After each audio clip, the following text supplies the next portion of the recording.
MDS ದಮ್ ಆಲು, ನಾಲ್ ತಡ್ಕ ಮತ್ತು mushroom ಮಸಾಲೆ. MDS ನಿಂದ ಊಟ ಪ್ರತಿ ಸಲ ಸ್ವಾದಿಷ್ಟಕರ. MDH ಯಾವಾಗ್ಲೂ ನಿಮ್ಗೆ ಹೊಸ ರುಚಿ ನೀಡಲು ಪ್ರತಿಬದ್ಧವಾಗಿದೆ.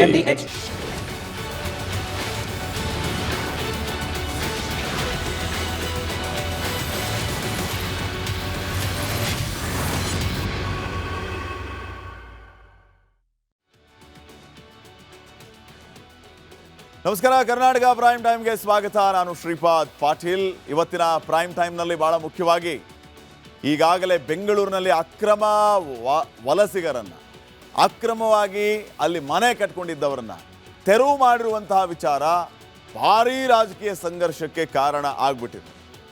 ಒಂದು ಕಡೆ ಒಂದು ಗುಂಪು ಅಕ್ರಮವಾಗಿ ಇದ್ದವರನ್ನ ತೆರವು ಮಾಡಿಸಿದರೆ ನಿಮಗ್ಯಾಕೆ ಉರಿಯುತ್ತೆ ಅನ್ನುವಂತಹ ಪ್ರಶ್ನೆಯನ್ನು ಮಾಡ್ತಾ ಇದ್ದಾರೆ. ಇನ್ನು ಕೆಲವರು ಇದರಲ್ಲೇ ರಾಜಕೀಯ ಬೇಳೆಯನ್ನು ಬೇಯಿಸ್ಕೊಳ್ಳೋದಕ್ಕೆ ಅವರು ನಿರ್ಗತಿಕರು, ಅಂಥವರನ್ನು ಹೇಳದೆ ಕೇಳದೆ ಆಚೆ ಹಾಕಿದರೆ ಅವರು ಬದುಕು ಕಟ್ಕೊಳ್ಳೋದು ಹೇಗೆ, ಅವರ ಬದುಕನ್ನು ನೀವು ಕಸ್ಕೊಂಡಿದ್ದೀರಿ ಅನ್ನೋ ರೀತಿಯ ಮಾತುಗಳನ್ನು ಆಡ್ತಿದ್ದಾರೆ. ಇದು ಎಷ್ಟರ ಮಟ್ಟಿಗೆ ಬೆಳವಣಿಗೆ ಆಗಿದೆ ಅಂತಂದರೆ, ಕೇರಳ CM ಪಿಣರಾಯಿ ವಿಜಯನ್ ಅವರು ಎಂಟ್ರಿ ಕೊಟ್ಟಿರೋದು, ಈ ಕಡೆ KC ವೇಣುಗೋಪಾಲ್ ಸೂಚನೆಯಂತೆ ನಾಳೆ ಸಿದ್ದರಾಮಯ್ಯ ಅವರು ಮೀಟಿಂಗ್ ಮಾಡ್ತಾ ಇರೋದು, ರಾಜ್ಯದ ಜನ ಮತ ಹಾಕಿರೋದು ಯಾರಿಗೆ, ಆಡಳಿತ ಇರೋದು ಯಾರ್ದು, ಇವೆಲ್ಲವನ್ನ ಪ್ರಶ್ನೆ ಮಾಡುವಂಥ ಕೆಲಸ ಆಗ್ತಾ ಇದೆ. ಕುರ್ಚಿ ಕದನ ಎಲ್ಲಿಗೆ ಬಂತು, ಯಾವ ಹಂತವನ್ನು ತಲುಪಿದೆ, ಈಗ ಮತ್ತೆ ಬೇರೆ ಬೇರೆ ರೀತಿಯ ರಣತಂತ್ರಗಳನ್ನು ರೂಪಿಸುವಂತಹ ಕೆಲಸ ಆಗ್ತಾ ಇದೆ.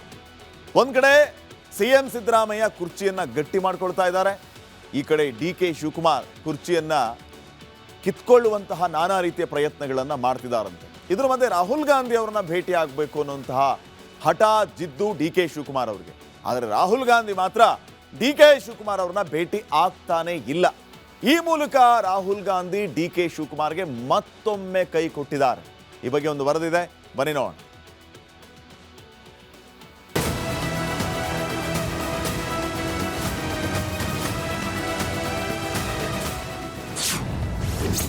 ಮುಖ್ಯಮಂತ್ರಿ ಕುರ್ಚಿ ಕದನಕ್ಕೆ ತಾತ್ಕಾಲಿಕ ಬ್ರೇಕ್. ಜನವರಿ 9ರ ಬಳಿಕವೇ ಅಂತಿಮ ತೀರ್ಮಾನ.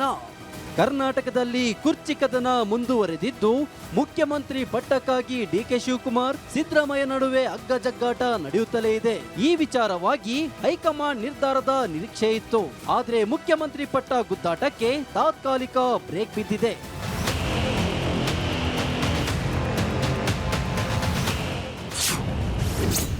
ಮತ್ತೊಮ್ಮೆ ಫಾರಿನ್ ಟೂರ್ ಹೊರಟ ರಾಹುಲ್. ಕಾಂಗ್ರೆಸ್ ಹೈಕಮಾಂಡ್ ಸದ್ಯಕ್ಕೆ ಯಾವುದೇ ನಿರ್ಧಾರ ತೆಗೆದುಕೊಳ್ಳುವ ಸ್ಥಿತಿ ಇಲ್ಲ. ಯಾಕಂದ್ರೆ ರಾಹುಲ್ ಗಾಂಧಿ ಮತ್ತೊಮ್ಮೆ ವಿದೇಶ ಪ್ರವಾಸದಲ್ಲಿದ್ದಾರೆ. ವಿಪಕ್ಷ ನಾಯಕ ರಾಹುಲ್ ಗಾಂಧಿ ಜನವರಿ 8ರಂದು ದೆಹಲಿಗೆ ಮರಳಲಿದ್ದು, ಅವರು ಬಂದ ನಂತರವೇ ಹೈಕಮಾಂಡ್ ನಾಯಕರ ಜೊತೆಗೆ ಪ್ರತ್ಯೇಕ ಸಭೆ ನಡೆಸುವ ನಿರೀಕ್ಷೆ ಇದೆ.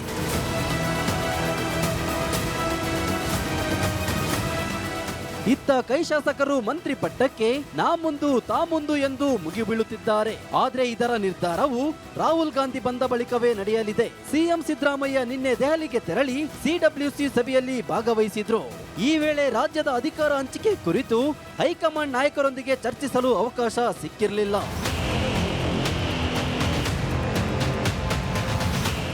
ಸಚಿವ ಸಂಪುಟ ಪುನರ್ರಚನೆ ಲೆಕ್ಕಾಚಾರದಲ್ಲಿದ್ದ CM ಸಿದ್ದರಾಮಯ್ಯ ರಾಹುಲ್ ಗಾಂಧಿ ವಾಪಸಾದ ಬಳಿಕವೇ ದೆಹಲಿಗೆ ತೆರಳಿ ಎಲ್ಲ ನಾಯಕರನ್ನು ಭೇಟಿಯಾಗಿ ಬಜೆಟ್ಗೂ ಮುನ್ನ ಸಂಪುಟ ಪುನರ್ರಚನೆ ಮಾಡುವ ಇಂಗಿತವನ್ನು ಆಪ್ತರ ಮುಂದೆ ವ್ಯಕ್ತಪಡಿಸಿದ್ದಾರೆ. ಮತ್ತೊಂದು ಕಡೆ DCM DK ಶಿವಕುಮಾರ್ ಮುಖ್ಯಮಂತ್ರಿ ಸ್ಥಾನದ ನಿರೀಕ್ಷೆಯಲ್ಲಿದ್ದು, ಹೈಕಮಾಂಡ್ ನಿರ್ಧಾರ ಕುತೂಹಲ ಮೂಡಿಸಿದೆ. News desk, republic Kannada.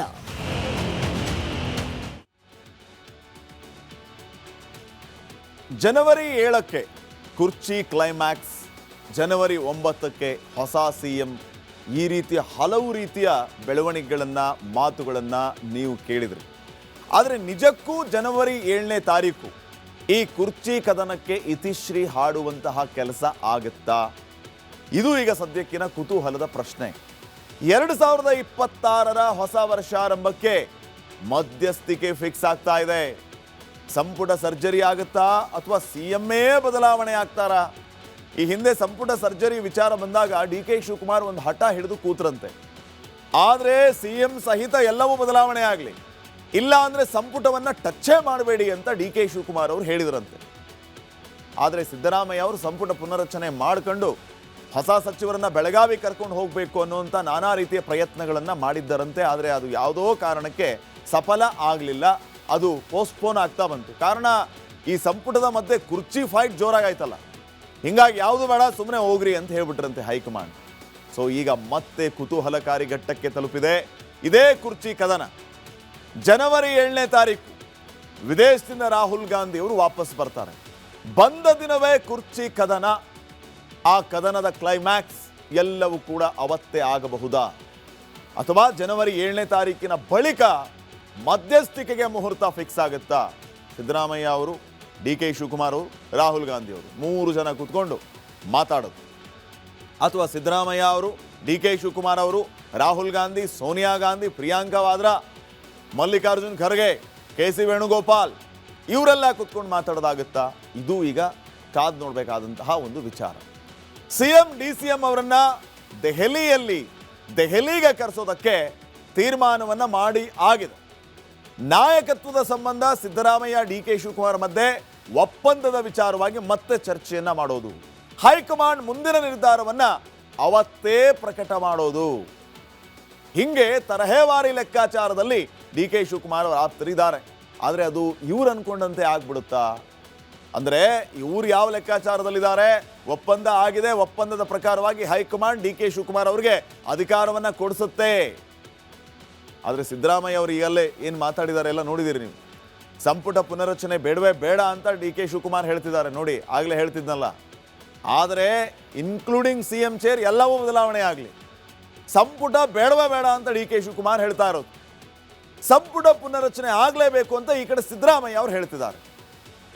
So ಸಚಿವರ ಮೌಲ್ಯಮಾಪನ ಪಟ್ಟಿಯನ್ನ ಈಗಾಗಲೇ ಸಿದ್ದರಾಮಯ್ಯ ಅವರು ಕೊಟ್ಟಾಗಿದೆ.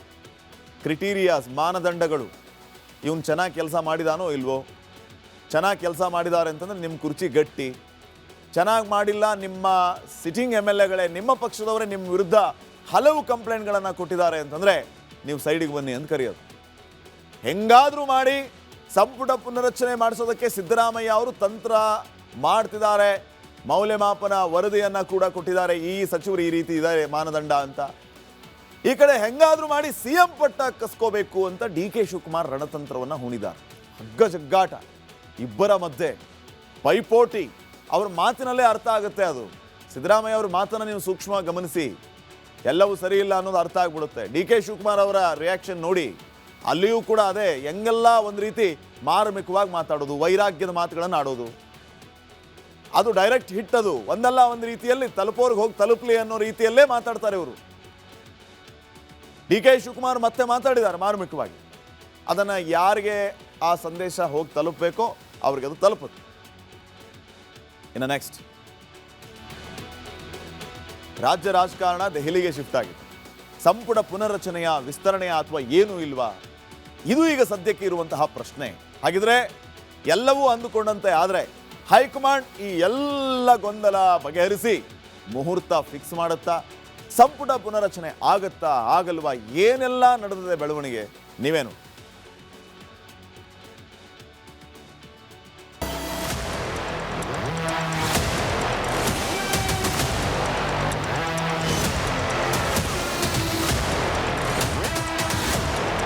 ಸಿದ್ದರಾಮಯ್ಯ ಮತ್ತು DK ಶಿವಕುಮಾರ್ ಬಣಗಳು ಸಂಪುಟ ಪುನರ್ರಚನೆ ಮತ್ತು ನಾಯಕತ್ವ ಬದಲಾವಣೆ ಚರ್ಚೆಯಲ್ಲಿ ಮುಳುಗಿವೆ. ಇದರ ನಡುವೆ ಸಿದ್ದರಾಮಯ್ಯ ಹೊಸ ದಾಳ ಉರುಳಿಸುತ್ತಿದ್ದಾರೆ.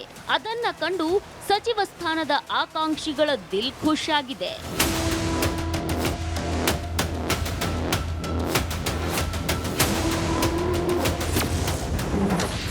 ಮಂತ್ರಿಗಿರಿಯ ಮೇಲೆ ಕಣ್ಣಿಟ್ಟವರಿಗೆ ಸಿಹಿ ಸುದ್ದಿ. ಸಂಕ್ರಾಂತಿ ಬಳಿಕ ಸಂಪುಟ ಪುನರ್ರಚನೆಗೆ ನಿರ್ಧಾರ.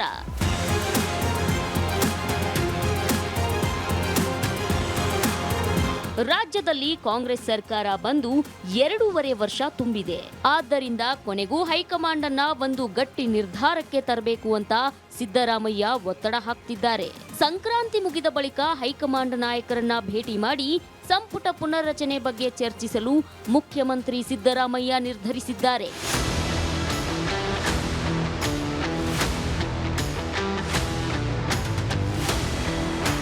ನವೆಂಬರ್ 15ರಂದು ರಾಷ್ಟ್ರ ರಾಜಧಾನಿಗೆ ಬಂದಿದ್ದ ಸಿದ್ದರಾಮಯ್ಯ ರಾಹುಲ್ ಗಾಂಧಿ ಜೊತೆ ಸಂಪುಟ ಪುನರ್ರಚನೆ ಬಗ್ಗೆ ಚರ್ಚಿಸಿದ್ರು. ಆ ಬಳಿಕ ರಾಜ್ಯದಲ್ಲಿ ಸರ್ಕಾರದ ನಾಯಕತ್ವಕ್ಕಾಗಿ ಗುದ್ದಾಟ, ಕೊಟ್ಟ ಮಾತು ಕುರಿತ ವಾಗ್ವಾದ ತಾರಕಕ್ಕೆ ಏರಿತ್ತು. ಸಿದ್ದರಾಮಯ್ಯ ನೇತೃತ್ವದ ಸರ್ಕಾರ 2.5 ವರ್ಷ ಪೂರ್ಣಗೊಳಿಸುತ್ತಿದ್ದಂತೆ ಅಧಿಕಾರ ಹಂಚಿಕೆಯ ಸೂತ್ರದ ವಿಚಾರ ಮುನ್ನೆಲೆಗೆ ಬಂದಿತ್ತು.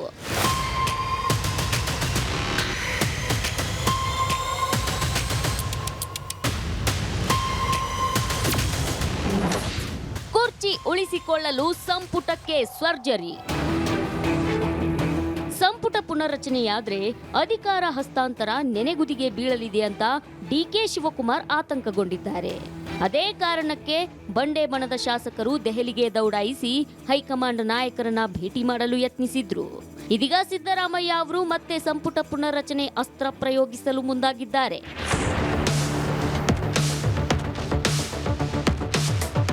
ಸುದ್ದಿ ಗೊತ್ತಾಗಿ ಒಂದಷ್ಟು ಮಂದಿ ಸಿಎಂ ಸಿದ್ದರಾಮಯ್ಯ ಬಳಿ ಲಾಬಿ ನಡೆಸಿದ್ರೆ, ಇನ್ನೊಂದಷ್ಟು ಮಂದಿ ಡಿಕೆ ಶಿವಕುಮಾರ್ ಬಳಿ ಮಂತ್ರಿಗಿರಿಗಾಗಿ ಲಾಬಿ ನಡೆಸಿದ್ದಾರೆ. ಹಿರಿಯ ಶಾಸಕರು ನೇರವಾಗಿ ಹೈಕಮಾಂಡ್ ಬಳಿಯೇ ಮಂತ್ರಿ ಸ್ಥಾನಕ್ಕಾಗಿ ಲಾಬಿ ನಡೆಸುತ್ತಿದ್ದಾರೆ.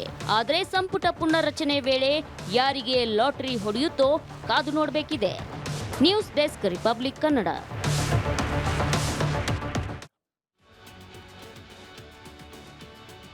ಸಿದ್ದರಾಮಯ್ಯ ಅವರನ್ನ ಕೆಳಗಿಳಿಸೋದಕ್ಕೆ DCM DK ಶಿವಕುಮಾರ್ ಭಾರಿ ಕಸರತ್ತನ್ನ ಮಾಡ್ತಾ ಇದ್ದಾರೆ. ಮುಂದ್ಗಡೆ ಹೇಳ್ತಾರೆ, ನಾವು ಒಗ್ಗಟ್ಟಾಗಿದ್ದೀವಿ, ನಮ್ಮಲ್ಲಿ ಯಾವುದೇ ರೀತಿಯ ಭಿನ್ನಾಭಿಪ್ರಾಯ ಇಲ್ಲ, ಸಿದ್ದರಾಮಯ್ಯ ಅವರು ನಮ್ಮ ಸಾಹೇಬರು, ನಮ್ಮ CM ಅವ್ರು ಹೇಳಿದ ಮೇಲೆ ಮುಗೀತು ಅಂತ. ಆದರೆ ಒಳಗೊಳಗೆ ಭಾರಿ ಪ್ರಯತ್ನಗಳನ್ನು DK ಶಿವಕುಮಾರ್ ಅವರು ಮಾಡ್ತಾ ಇದ್ದಾರಂತೆ. ಮಲ್ಲಿಕಾರ್ಜುನ್ ಖರ್ಗೆ ಅವ್ರ ಹತ್ರ ಹೋಗಿ DK ಶಿವಕುಮಾರ್ ಲಾಬಿಯನ್ನ ಮಾಡ್ತಾ ಇದ್ದಾರಂತೆ. ನಾನು ಕಾಂಗ್ರೆಸ್ ಪಕ್ಷದ ನಿಷ್ಠಾವಂತ ಕಾರ್ಯಕರ್ತ, ಕಾಂಗ್ರೆಸ್ ಪಕ್ಷ ಅಧಿಕಾರಕ್ಕೆ ತರೋದಕ್ಕೆ ನನ್ನ ಶ್ರಮನೇ ಹೆಚ್ಚಿದೆ, ಆದರೂ ಕೂಡ ಅಧಿಕಾರ ಹಂಚಿಕೆ ಬಗ್ಗೆ ಸ್ಪಷ್ಟತೆ ಕಾಣಿಸ್ತಾ ಇಲ್ಲ, ಇದು ಯಾಕೆ ಅನ್ನುವಂತಹದ್ದು DK ಶಿವಕುಮಾರ್ ಅವರು ಪ್ರಶ್ನೆ ಅಂತೆ. ರಾಹುಲ್ ಗಾಂಧಿ ಅವರು ಕೂಡ ಭೇಟಿಗೆ ಅವಕಾಶ ಕೊಡ್ತಾ ಇಲ್ಲ, ಅಧಿಕಾರ ಹಂಚಿಕೆ ಬಗ್ಗೆ ನೀವು ಕೂಡ ಸ್ಪಷ್ಟನೆಯನ್ನ ಕೊಡ್ತಾ ಇಲ್ಲ, ನಿಮ್ಮ ಯಾರಿಂದನೂ ಸ್ಪಷ್ಟತೆ ಸಿಗ್ತಾ ಇಲ್ಲ, ಯಾಕೆ ಈ ರೀತಿ ಮಾಡ್ತಾ ಇದ್ದೀರಿ? ಪಕ್ಷ ಅಧಿಕಾರಕ್ಕೆ ಬರೋದಕ್ಕೆ ನನ್ನ ಶ್ರಮ ಇದೆ, ನಾನು ಪಕ್ಷದ ನಿಷ್ಠಾವಂತ ಕಾರ್ಯಕರ್ತ, ಇವೆಲ್ಲವನ್ನು ನಾನು ನಿಮಗೆ ಬಂದು ನೆನಪು ಮಾಡಬೇಕಾ? ನನ್ನ ಶ್ರಮ ಏನು ಅಂತ ನಿಮಗೆ ಗೊತ್ತಿಲ್ವಾ ಅಂತ DK ಶಿವಕುಮಾರ್ ಅವರು ಮಲ್ಲಿಕಾರ್ಜುನ್ ಖರ್ಗೆ ಅವರನ್ನು ಹೋಗಿ ಕೇಳಿದಾರಂತೆ. ಈ ಸಮಸ್ಯೆ ಸ್ಥಳೀಯವಾಗಿ ಬಗೆಹರಿಯುವಂಥದ್ದು ಅಂತ ನೀವು ಹೇಳಿದ್ದೀರಿ, ಆದರೆ ಖಂಡಿತ ಸ್ಥಳೀಯವಾಗಿ ಬಗೆಹರಿಯುವಂಥದ್ದಲ್ಲ. ರಾಹುಲ್ ಗಾಂಧಿ ಮಾತೇ ಅಂತಿಮ ಅಂತ CM ಅವರು ಹೇಳ್ತಿದ್ದಾರೆ. ನೀವೇ ಮಧ್ಯಸ್ಥಿಕೆಯನ್ನು ವಹಿಸಿ ನನಗೆ ಕ್ಲಾರಿಟಿ ಕೊಡಿಸಬೇಕು, ಸ್ಥಳೀಯ ಸಮಸ್ಯೆ ಸ್ಥಳೀಯವಾಗಿ ಬಗೆಹರಿಸ್ಕೊಳ್ಳಿ ಅಂತ ನೀವು ಹೇಳ್ತೀರಿ, ಆದರೆ ನಾವು ಇಬ್ಬರು ಕೂತ್ಕೊಂಡು ಬಗೆಹರಿಸ್ಕೊಳ್ಳೋದಕ್ಕಾಗುತ್ತಾ? ನಾನು ಹೋಗಿ CM ಸಿದ್ದರಾಮಯ್ಯ ಅವ್ರನ್ನ, ಸಾಹೇಬ್ರೆ CM ಚೇರ್ ಬಿಟ್ಕೊಟ್ಬಿಡಿ ನನಗೆ ಅಂತ ನಾನು ಅವರನ್ನು ಹೋಗಿ ಕೇಳಿಕೊಂಡ್ರೆ ಅವರು ಬಿಟ್ಕೊಟ್ಬಿಡ್ತಾರ ತಗೋ DKಶಿ ಅಂತ? ಸಾಧ್ಯನೇ ಇಲ್ಲ. ಇದು ಎಲ್ಲಿದ್ರು ದೆಹಲಿಯಲ್ಲೇ ಫೈನಲ್ ಆಗಬೇಕು. ರಾಹುಲ್ ಗಾಂಧಿ ಅವರೇ ಮಧ್ಯಸ್ಥಿಕೆ ವಹಿಸಿ ನನಗೆ ಕ್ಲಾರಿಟಿಯನ್ನು ಕೊಡಿಸ್ಬೇಕು ನೀವು ಅಂತ ಹೇಳ್ತಿದ್ದಾರೆ. ರಾಹುಲ್ ಗಾಂಧಿ ಭೇಟಿ ಮಾಡಿ ಅವರ ಗಮನಕ್ಕೆ ಎಲ್ಲ ವಿಚಾರಗಳನ್ನು ತಗೊಂಬನ್ನಿ. ಮಲ್ಲಿಕಾರ್ಜುನ್ ಖರ್ಗೆ ಮುಂದೆ DCM DK ಶಿವಕುಮಾರ್ ಅವರು ಇಷ್ಟೆಲ್ಲ ವಿಚಾರಗಳನ್ನು ಪ್ರಸ್ತಾಪ ಮಾಡಿದ್ದಾರಂತೆ, ಈ ಎಲ್ಲ ಬೇಡಿಕೆಗಳನ್ನು ಇಟ್ಟಿದ್ದಾರಂತೆ. AICC ಅಧ್ಯಕ್ಷರಾಗಿ ಮಲ್ಲಿಕಾರ್ಜುನ್ ಖರ್ಗೆ ಅವರು, KPCC ಅಧ್ಯಕ್ಷರಾಗಿರುವಂಥ DK ಶಿವಕುಮಾರ್ ಅವರ ಮಾತನ್ನ ಎಷ್ಟು ಗಂಭೀರವಾಗಿ ತಗೋತಾರೆ ಅನ್ನುವಂಥದ್ದು ಮೊದಲ ಪ್ರಶ್ನೆ. ಖರ್ಗೆ ಅವರು DK ಶಿವಕುಮಾರ್ ಮಾತನ್ನ ಗಂಭೀರವಾಗಿ ತೆಗೆದುಕೊಂಡ್ರೆ ರಾಹುಲ್ ಗಾಂಧಿ ಆ್ಯಂಡ್ ಟೀಮ್ ಮಲ್ಲಿಕಾರ್ಜುನ್ ಖರ್ಗೆ ಅವರ ಮಾತನ್ನ ಎಷ್ಟು ಗಂಭೀರವಾಗಿ ತಗೊಳ್ಳುತ್ತೆ, DK ಶಿವಕುಮಾರ್ಗೆ ಅಸ್ತು ಅನ್ನುತ್ತೆ ಅನ್ನುವಂಥದ್ದು ಇನ್ನೊಂದು ಗಂಭೀರವಾದಂತಹ ವಿಚಾರ. ಸೊ ಅಲ್ಲೇ ಗಿರಿಕಿ ಹೊಡಿತಾ ಇದೆ. ಮಲ್ಲಿಕಾರ್ಜುನ್ ಖರ್ಗೆ ಟು ರಾಹುಲ್ ಗಾಂಧಿ ಟು ಫಿರ್ ಮಲ್ಲಿಕಾರ್ಜುನ್ ಖರ್ಗೆ ಒಂದ DK ಶಿವಕುಮಾರ್ ಸಿದ್ದರಾಮಯ್ಯ. ಕಗ್ಗಂಟು ಸರಳವಾಗ್ತಾ ಇಲ್ಲ. ಜನ ಎಲ್ಲವನ್ನ ಕೂತ್ಕೊಂಡು ನೋಡ್ತಿದ್ದಾರೆ. ಅಧಿಕಾರ ಕೊಟ್ಟಿದ್ದು ಈ ರೀತಿ ಕಿತ್ತಾಡ್ಕೊಳ್ಳೋಕ್ಕೋ ಅಥವಾ ನಮ್ಮ ರಾಜ್ಯವನ್ನು ಉದ್ಧಾರ ಮಾಡೋಕ್ಕೋ? ಜನ ಇದೆಲ್ಲವನ್ನ ಗಮನಿಸ್ತಾ ಇದ್ದಾರೆ. ಇದನ್ನ ರಾಜಕಾರಣಿಗಳ ಅರ್ಥ ಮಾಡಿಕೊಂಡು ತಮ್ಮ ತಮ್ಮ ಪೋರ್ಟ್ಫೋಲಿಯೋದಲ್ಲಿ ಅಥವಾ ತಮ್ಮ ಇತಿಮಿತಿಗಳಲ್ಲಿ ಕೆಲಸ ಮಾಡಿ ರಾಜ್ಯವನ್ನು ಉದ್ಧಾರ ಮಾಡಿದರೆ ತುಂಬಾ ಒಳ್ಳೆಯದು. ಇಲ್ಲ ಅಂತಂದ್ರೆ ಜನ ಸರಿಯಾದ ಸಮಯದಲ್ಲಿ ಸರಿಯಾದ ಉತ್ತರವನ್ನು ಕೊಟ್ಟಾರು. ಜೋಕೆ ನೆಕ್ಸ್ಟ್ ರಾಜ್ಯ ರಾಜಕಾರಣದಲ್ಲಿ ಸಿಎಂ ಕುರ್ಚಿ ಕದನ ಜೋರಾಗಿದೆ. ಸಿದ್ದರಾಮಯ್ಯ, ಡಿ ಕೆ ಶಿವಕುಮಾರ್ ಹಠ ಬಿಡ್ತಾ ಇಲ್ಲ. ಇದರ ಮಧ್ಯೆ ನಿನ್ನೆ ದೆಹಲಿಯಲ್ಲಿ ಏನೇನು ಆಯಿತು, ಸಿಎಂಗೆ ಆದಂತಹ ನಿರಾಸೆಯಂಥದ್ದು ನೀವೇ ನೋಡ್ಕೊಂಡು.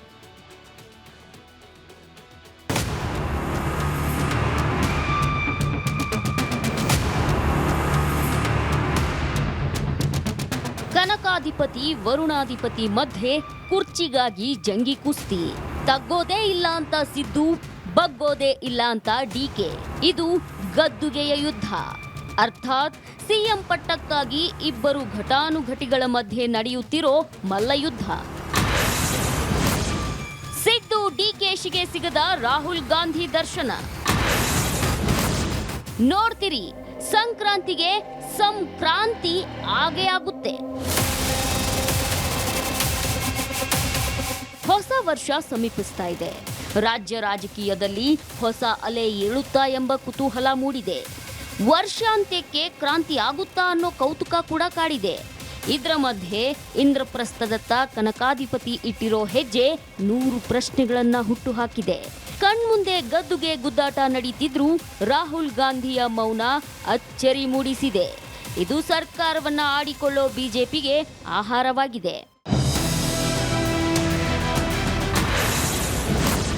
ರಾಜ್ಯದಲ್ಲಿ ಮುಖ್ಯಮಂತ್ರಿ ಗಾದಿ ಗುದ್ದಾಟ ಜೋರಾಗಿದೆ.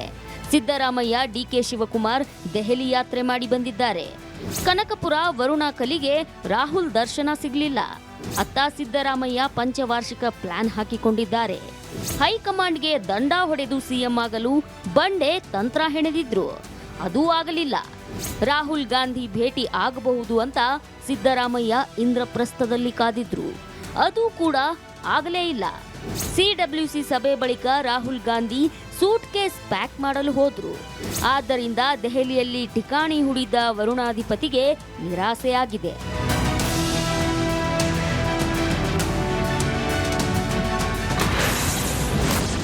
ಕಣ್ಮುಂದೆ ಕುರ್ಚಿ ಕದನ, ಕೈ ಹೈ ನಾಯಕರು ಸೈಲೆಂಟ್. 3-4 ತಿಂಗಳಿಂದ ವರುಣಾಧಿಪತಿ ಕನಕಾಧಿಪತಿ ಮಧ್ಯೆ ಗದ್ದುಗೆ ಗುದ್ದಾಟ ಮಿತಿಮೀರಿದೆ. ಇಷ್ಟಾದ್ರೂ ಹೈಕಮಾಂಡ್ ನಾಯಕರು ಮಧ್ಯ ಪ್ರವೇಶ ಮಾಡದೆ ಮೌನಕ್ಕೆ ಜಾರಿದ್ದಾರೆ. ಅದರಲ್ಲೂ ಎಐಸಿಸಿ ನಾಯಕ ರಾಹುಲ್ ಗಾಂಧಿ ಈ ಬಗ್ಗೆ ಕ್ಯಾರೆ ಎನ್ನದೆ ಕದನ ಕೌತುಕವನ್ನ ನೋಡ್ತಾ ಮೌನಕ್ಕೆ ಜಾರಿದ್ದಾರೆ. ಡಿಕೆಶಿ ಭೇಟಿಗೆ ಅವಕಾಶವನ್ನ ನೀಡದೆ ದೂರ ಇಟ್ಟಿದ್ದಾರೆ. ಇತ್ತ ಎಐಸಿಸಿ ಅಧ್ಯಕ್ಷ ಮಲ್ಲಿಕಾರ್ಜುನ ಖರ್ಗೆ ಕೂಡ ಹೇಳೋದು ಏನೂ ಇಲ್ಲ ಅಂತ ಕೈ ಮುಗಿದಿದ್ದಾರೆ. News desk, republic Kannada. ಇನ್ನೊಂದು ರೀತಿಯ ಚರ್ಚೆ ಯಾವ ರೀತಿ ನಡೀತಾ ಇದೆ ಅಂತಂದ್ರೆ, ಈ ಕ್ಷಣದವರೆಗೂ ಸಿದ್ದರಾಮಯ್ಯ ಅವರು ದೇವರಾಜ್ ಅರಸ್ ಅವರ ಅಧಿಕಾರದ ಅವಧಿ ಏನಿತ್ತು ಅದರ ರೆಕಾರ್ಡನ್ನು ಬ್ರೇಕ್ ಮಾಡಿದ ತಕ್ಷಣ ಸಿದ್ದರಾಮಯ್ಯ ಅವರು ಸಿಎಂ ಚೇರನ್ನು ಬಿಟ್ಟುಕೊಡ್ತಾರೆ ಅನ್ನುವಂಥ ಮಾತುಗಳು ಕೂಡ ಇದೆ. ಆದರೆ ಅದು ಸಾಧ್ಯನಾ? ಯಾಕಂದರೆ ಸಿಎಂ ಸಿದ್ದರಾಮಯ್ಯ ಅವರು ಮತ್ತೆ ಹೇಳ್ತಿದ್ದಾರೆ, ನಾನೇ 5 ವರ್ಷ ಸಿಎಂ. ಮತ್ತೆ ಇನ್ನೂ ಒಂದು ಮಾತನ್ನು ಹೇಳ್ತಾರೆ, ಹೈಕಮಾಂಡ್ ಅಂತ. ಸೊ ಯಾವ್ಯಾವ ಮುಖ್ಯಮಂತ್ರಿ ಎಷ್ಟೆಷ್ಟು ದಿನ ಮುಖ್ಯಮಂತ್ರಿಯಾಗಿ ಅಧಿಕಾರವನ್ನು ಅನುಭವಿಸಿದ್ರು ಅಥವಾ ಅಧಿಕಾರ ಅವಧಿಯಲ್ಲಿ ಇದ್ರು ಅನ್ನೋದನ್ನು ನೋಡ್ತಾ ಹೋದರೆ, ಮೊದಲನೇದಾಗಿ ದೇವರಾಜ್ ಅರಸ್ ಅವರು 7 ವರ್ಷದ 239 ದಿನಗಳ ಕಾಲ ನಮ್ಮ ರಾಜ್ಯದ ಮುಖ್ಯಮಂತ್ರಿಯಾಗಿದ್ದಂಥವರು ದೇವರಾಜ್ ಅರಸ್ ಅವರು. ಇವರೇ ಟಾಪ್ 1 ಸಿಎಂ ಈಗ.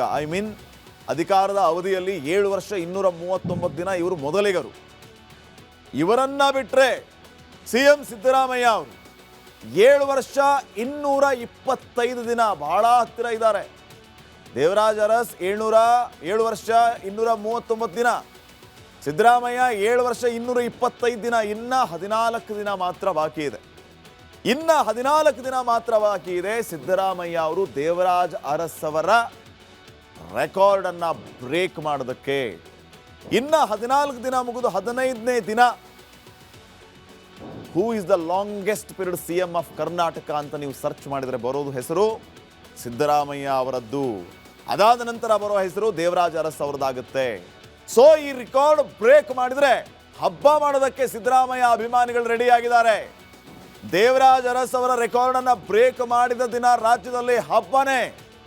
ಕಾರಣ ಸಿದ್ದರಾಮಯ್ಯ ಅವರು ಟಗರು ಅವತ್ತು ಹೊಸ ದಾಖಲೆಯನ್ನ ಬರೆಯುತ್ತೆ ಅನ್ನುವಂಥ ಉತ್ಸಾಹ ಸಿದ್ದರಾಮಯ್ಯ ಅಭಿಮಾನಿಗಳಲ್ಲಿ ತುದಿಗಾಲಲ್ಲಿ ನಿಂತಿದ್ದಾರೆ, ಎಕ್ಸೈಟ್ ಆಗಿದ್ದಾರೆ, ಕಾದು ಕುಳಿತಿದ್ದಾರೆ.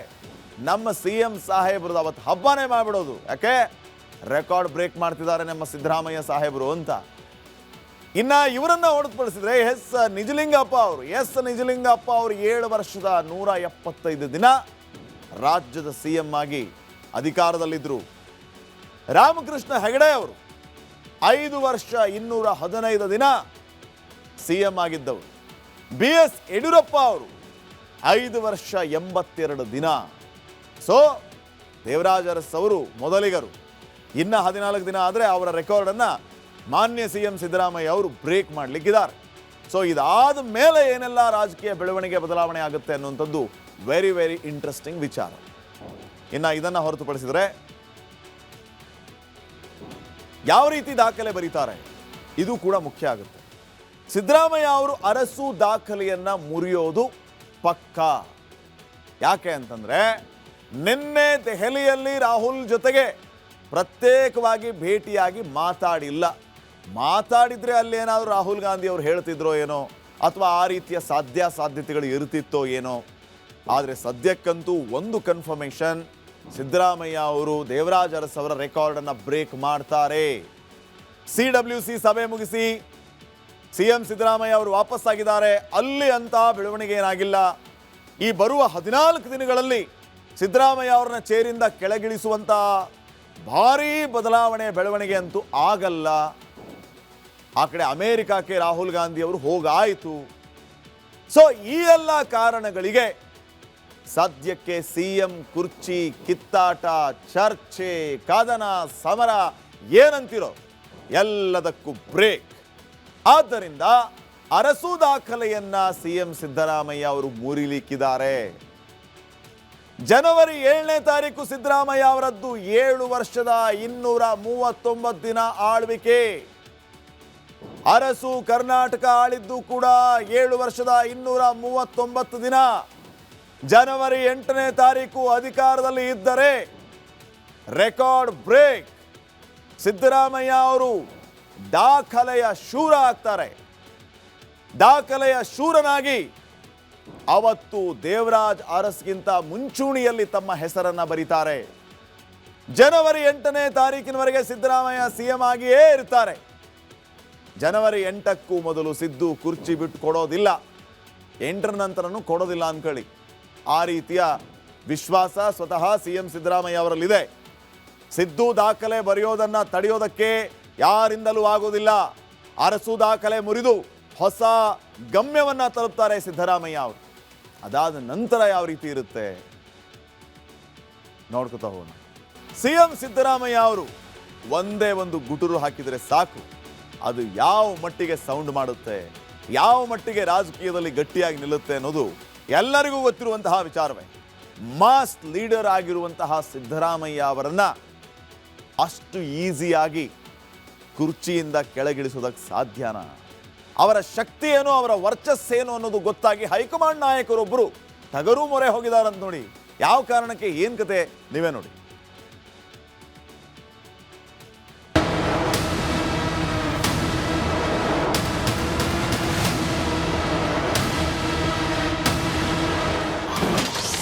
ಕೆಂಪುಕೋಟೆಯಲ್ಲಿ ನಡೆಯುತ್ತಾ ಸಿದ್ದು ಪಾಲಿಟಿಕ್ಸ್.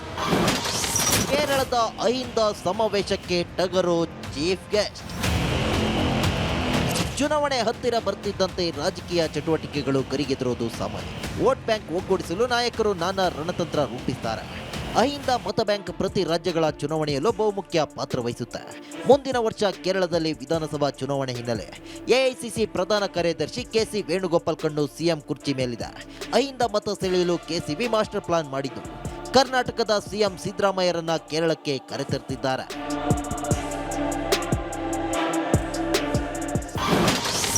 ಕೇರಳದಲ್ಲೂ ನಡೆಯಲಿದೆ ಅಹಿಂದ ಸಮಾವೇಶ. ಕರ್ನಾಟಕದಲ್ಲೇ CM ಕುರ್ಚಿ ಕದನ ಮತ್ತೆ ಕಿಚ್ಚು ಹಚ್ಚಿದೆ. DK ಶಿವಕುಮಾರ್ ಬಣದ ವಿರುದ್ಧ ಅಹಿಂದ ಸಮಾವೇಶದ ಮೂಲಕ ಶಕ್ತಿ ಪ್ರದರ್ಶನ ಮಾಡಲು CM ಸಿದ್ದರಾಮಯ್ಯ ಪ್ಲಾನ್ ಮಾಡಿದ್ದಾರೆ. ಇದರ ನಡುವೆ ಕೇರಳ ಅಹಿಂದ ಸಮಾವೇಶಕ್ಕೂ ಕರ್ನಾಟಕದ ಅಹಿಂದ ನಾಯಕ CM ಸಿದ್ದರಾಮಯ್ಯ ಮುಖ್ಯ ಅತಿಥಿಯಾಗಿ ತೆರಳಲಿದ್ದಾರೆ.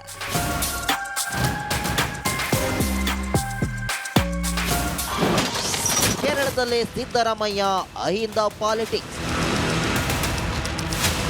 ಕೇರಳದಲ್ಲಿ ಬೃಹತ್ ಅಹಿಂದ ಸಮಾವೇಶ ನಡೆಸಲು ಎಐಸಿಸಿ ಪ್ರಧಾನ ಕಾರ್ಯದರ್ಶಿ ಕೆಸಿ ವೇಣುಗೋಪಾಲ್ ಮುಂದಾಗಿದ್ದಾರೆ.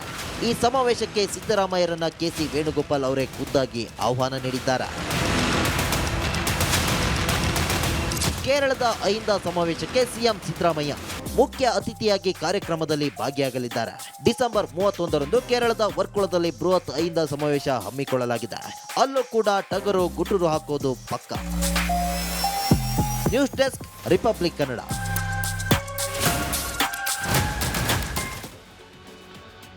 ಸಿಎಂ ಸಿದ್ದರಾಮಯ್ಯ ಅವರಿಗೆ ಹೈಕಮಾಂಡ್ ಶರಣು ಅಂತ ಇದೆಯಂತೆ.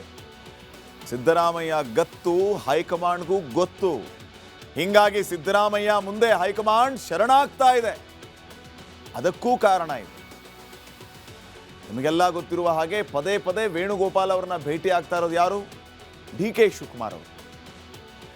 ಆದರೆ ಸಿದ್ದರಾಮಯ್ಯ ಅವರನ್ನ ಪದೇ ಪದೇ ಭೇಟಿ ಆಗ್ತಾ ಇರೋದು ಯಾರು? K C Venugopal. D K Shivakumar ಅವರು ವೇಣುಗೋಪಾಲ್ ಅವರನ್ನ ಭೇಟಿಯಾದರೆ ವೇಣುಗೋಪಾಲ್ ಅವರು ಸಿದ್ದರಾಮಯ್ಯ ಅವರ ಮೊರೆ ಹೋಗ್ತಿದ್ದಾರೆ.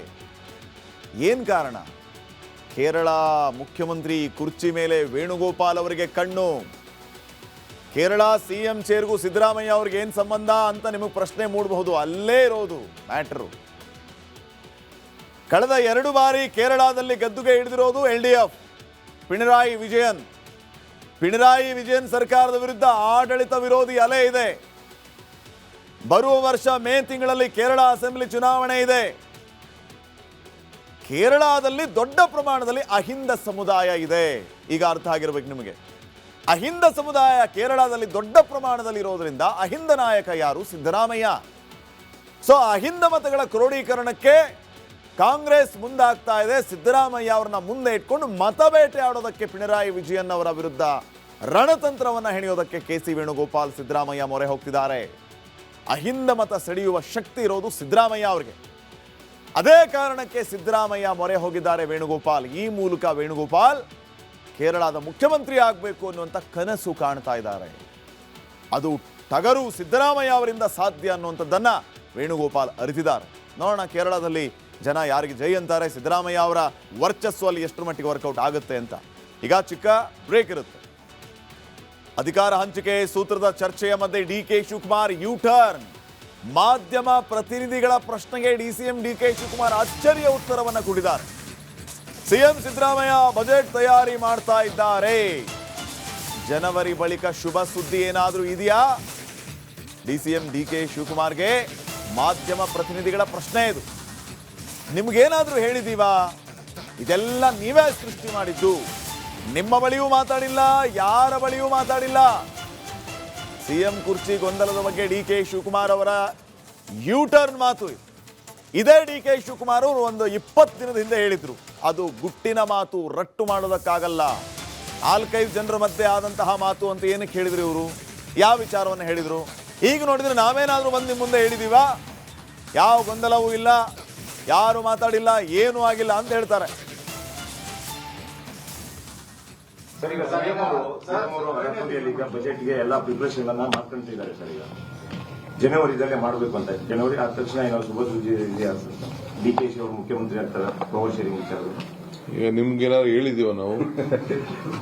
ನಿಮ್ಮ ಹತ್ರ ಮಾತಾಡಿಲ್ಲ, ಯಾರ ಹತ್ರ ಮಾತಾಡಿದ್ರು. ಬರೀ ನೀವು ಸೃಷ್ಟಿ ಮಾಡ್ತಾರಂತ ಒಂದು ವಿಚಾರ ಅಷ್ಟೇ, ನಮ್ಮಲ್ಲಿ ಯಾವುದೂ ಇಲ್ಲ. ಸಚಿವ ಸಂಪುಟ ವಿಸ್ತರಣೆ ಮಾಡ್ತೀವಿ ಅಂತ 4-5 ತಿಂಗಳಿಂದ ಸಿಎಂ ಅವರು ಸಚಿವ ಸಂಪುಟ ದೇಶಪಾಂಡೆ ಅವರು ಹಿರಿಯರಿದ್ದಾರೆ, ಮುಖ್ಯಮಂತ್ರಿಗಳ ಹತ್ರ ಅವ್ರ ಹತ್ರ ನೀವೇ ಮಾತಾಡಿದ್ರೆ ಬಹಳ ಒಳ್ಳೇದು. ಸರ್, ಈಗ ಸಿಎಂ ಅವರು ಅರಕುಂದಿಯಲ್ಲಿ ಈಗ ಬಜೆಟ್ಗೆ ಎಲ್ಲ ಪ್ರಿಪರೇಷನ್ ಅನ್ನ ಮಾಡ್ಕೊಂತಿದ್ದಾರೆ ಸರ್. ಈಗ ಜನವರಿದಲ್ಲೇ ಮಾಡಬೇಕು ಅಂತ. ಜನವರಿ ಆದ ತಕ್ಷಣ ಏನೋ ಶುಭ ಸುದ್ದಿ ಇದೆಯಾ ಸರ್? ಡಿ ಕೆ ಶಿ ಅವರು ಮುಖ್ಯಮಂತ್ರಿ ಆಗ್ತಾರೆ, ಪವರ್ ಶೇರಿಂಗ್ ವಿಚಾರ. ಈಗ ನಿಮ್ಗೇನಾದ್ರು ಹೇಳಿದೀವ ನಾವು? ನಿಮ್ಮ ಹತ್ರ ಮಾತಾಡಿಲ್ಲ, ಯಾರ ಹತ್ರ ಮಾತಾಡಿದ್ರು. ಬರೀ ನೀವು ಸೃಷ್ಟಿ ಮಾಡ್ತಾರಂತ ಒಂದು ವಿಚಾರ ಅಷ್ಟೇ, ನಮ್ಮಲ್ಲಿ ಯಾವುದೂ ಇಲ್ಲ. ಸಚಿವ ಸಂಪುಟ ವಿಸ್ತರಣೆ ಮಾಡ್ತೀವಿ ಅಂತ 4-5 ತಿಂಗಳಿಂದ ಸಿಎಂ ಅವರು ಸಚಿವ ಸಂಪುಟ ದೇಶಪಾಂಡೆ ಅವರು ಹಿರಿಯರಿದ್ದಾರೆ, ಮುಖ್ಯಮಂತ್ರಿಗಳ ಹತ್ರ ಅವ್ರ ಹತ್ರ ನೀವೇ ಮಾತಾಡಿದ್ರೆ ಬಹಳ ಒಳ್ಳೇದು. ಸರ್, ಈಗ ಸಿಎಂ ಅವರು ಅರಕುಂದಿಯಲ್ಲಿ ಈಗ ಬಜೆಟ್ಗೆ ಎಲ್ಲ ಪ್ರಿಪರೇಷನ್ ಅನ್ನ ಮಾಡ್ಕೊಂತಿದ್ದಾರೆ ಸರ್. ಈಗ ಜನವರಿದಲ್ಲೇ ಇನ್ನ ಕೋಗಿಲು ಬಡಾವಣೆಯಲ್ಲಿ ಅನಧಿಕೃತ ಕಟ್ಟಡಗಳನ್ನು ತೆರವು ಮಾಡಿರುವಂತಹ ವಿಚಾರ ಭಾರೀ ರಾಜಕೀಯ ಸಂಘರ್ಷಗಳಿಗೆ ಕಾರಣ ಆಗ್ತಾ ಇದೆ. ಅದರಲ್ಲೂ KC ವೇಣುಗೋಪಾಲ್ ಮಾಡಿರುವಂತಹ ಟ್ವೀಟ್ ಬಿಜೆಪಿ ಕೆಂಡ ಕಾರೋದಕ್ಕೆ ಕಾರಣ ಆಗಿದೆ. ವೇಣುಗೋಪಾಲ್ ಅವ್ರದ್ದು ಇಲ್ಲೇನು ಕೆಲಸ, ಪಿಣರಾಯಿ ವಿಜಯನ್ ಇಲ್ಲೇನು ಕೆಲಸ, ಕೇರಳ ಶಾಸಕ MP ಗಳದ್ದು ಇಲ್ಲೇನು ಕೆಲಸ, ಏನಂತಿದೆ ಬಿಜೆಪಿ ನೀವೇ ನೋಡಿ.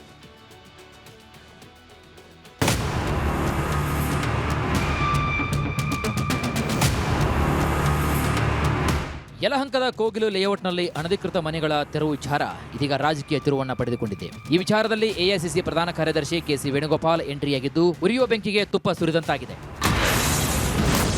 ಕೋಗಿಲು ಲೇಔಟ್ ಅನಧಿಕೃತ ಮನೆಗಳ ತೆರವು, ಅಕ್ರಮ ವಾಸಿಗಳ ಮೇಲೆ ಕಾಂಗ್ರೆಸ್ಗೆ ಪ್ರೀತಿ, ಅಕ್ರಮ ನಿವಾಸಿಗಳ ತೆರವಿಗೆ ಸಂಬಂಧಿಸಿದಂತೆ KC ವೇಣುಗೋಪಾಲ್ ಟ್ವಿಟರ್ನಲ್ಲಿ ಪೋಸ್ಟ್ ಹಂಚಿಕೊಂಡಿದ್ರು. ಸಿದ್ದರಾಮಯ್ಯ, DCM DK ಶಿವಕುಮಾರ್ ಜೊತೆಗೆ ಚರ್ಚಿಸಿದ್ದೇನೆ. ಸಂತ್ರಸ್ತ ಕುಟುಂಬಗಳಿಗೆ ಪುನರ್ವಸತಿ ಮತ್ತು ಪರಿಹಾರವನ್ನು ನೀಡುವ ಭರವಸೆ ನೀಡಿದ್ದಾರೆಂದು ಮಾಹಿತಿ ಹಂಚಿಕೊಂಡರು. ಇದೀಗ ಇದೇ ಬಿಜೆಪಿಗರ ಆಕ್ರೋಶಕ್ಕೆ ಕಾರಣವಾಗಿದೆ. ಕರ್ನಾಟಕದಲ್ಲಿ ಆಡಳಿತ ನಡೆಸುತ್ತಿರುವುದು ಸಿದ್ದರಾಮಯ್ಯನ ಅಥವಾ KC ವೇಣುಗೋಪಾಲ ಅಂತ ಪ್ರಶ್ನೆ ಮಾಡಿದ್ದಾರೆ.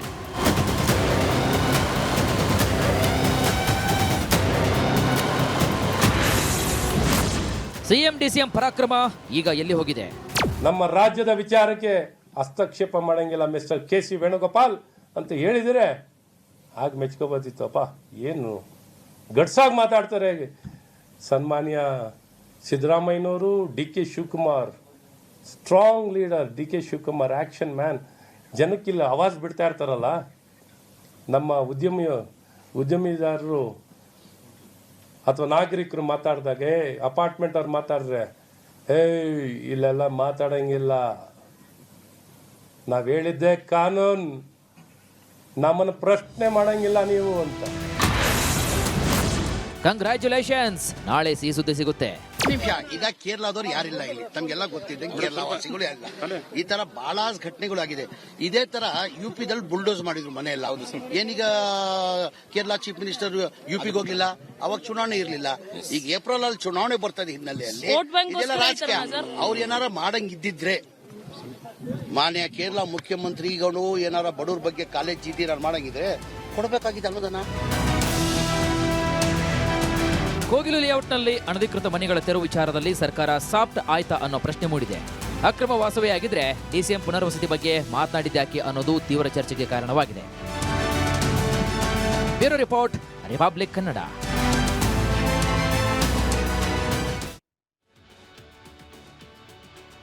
ನೋಡಿ, ಯಲಹಂಕದ ಕೋಗಿಲು ಬಡಾವಣೆಯ ಮ್ಯಾಟ್ರೇ ಬ್ಯಾರೆ ಐತಿ.